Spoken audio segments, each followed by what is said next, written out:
Hello, today's daily reading comes from the book of the Apocrypha. We are reading from the book of Jubilees, chapter 14, and it reads as follows. After these things, in the 4th year of this week, on the new moon of the 3rd month, the word of the Lord came to Abram in a dream, saying, Fear not, Abram, I am your defender, and your reward will be exceeding great. And he said, Lord, Lord, what will you give me, seeing I go hence childless, and the son of Mesech, the son of my handmaid, is a Damazek Elazar. He will be my heir, and to me you have given no seed. And he said unto him, This man will not be your heir, but one that will come out of your own bowels. He will be your heir. And he brought him out abroad, and said unto him, look toward heaven, and the number stars, if you are able to number them. And he looked toward heaven and beheld the stars, and he said unto him, So shall your seed be. And he believed in the Lord, and it was counted to him for righteousness. And he said unto him, I am the Lord that brought you out of Ur of the Chaldees to give you to the land of the Canaanites to possess it forever, and I shall be God unto you and to your seed after you. And he said, Lord, Lord, whereby shall I know that I shall inherit it? And he said unto him, Take me an heifer of 3 years, and a goat of 3 years, and a sheep of 3 years, and a turtle dove and a pigeon. And he took all these in the middle of the month, and he dwelt at the oak of Mamre, which is near Hebron. And he built there an altar, and sacrificed all these. And he poured their blood upon the altar, and divided them in the midst, and laid them over against each other.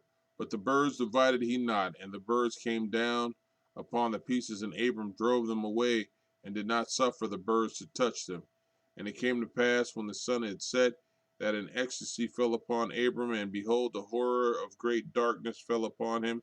And it was said unto Abram, Know for sure that your seed shall be a stranger in a land that is not theirs, and they will bring them into bondage, and afflict them 400 years.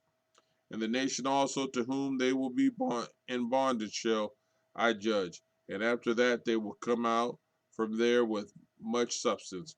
And you will go to your fathers in peace, and be buried in a good old age.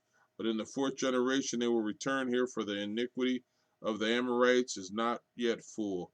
And he awoke from his sleep, and he arose, and the sun had set, and there was a flame, and behold, a furnace was smoking, and a flame of fire passed between the pieces. And on that day the Lord made a covenant with Abram, saying, To your seed will I give this land, from the river of Egypt unto the great river, and the river Euphrates, the Kenites, the Kenzanites, the Canaanites, the Perizzites, and the Rephaim, and the Pharkarites, and the Hivites, and the Amorites, and the Canaanites, and the Girgashites, and the Jebusites. And the day passed, and Abram offered the pieces in the birds, and their full offerings, and their drink offering, and in the fire devoured them. And on the day we made a covenant with Abram, according as we had covenanted with Noah in the this month, and Abram renewed the festival and ordinance for himself forever. And Abram rejoiced, and made all these things known to Sarai his wife. And he believed that he would have seed, but she did not bear. And Sarai advised her husband Abram, and said unto him, Go into Hagar, my Egyptian maid. It may be that I shall build up seed unto you by her. And Abram hearkened unto the voice of Sarai his wife, and said unto her, Do so. And Sarai took Hagar, her maid, the Egyptian, and gave her to Abram her husband to be his wife. And he went in unto her, and she conceived, and bore him a son. And he called his name Ishmael, in the 5th year of this week. And this was the 86th year of the life of Abram. Amen.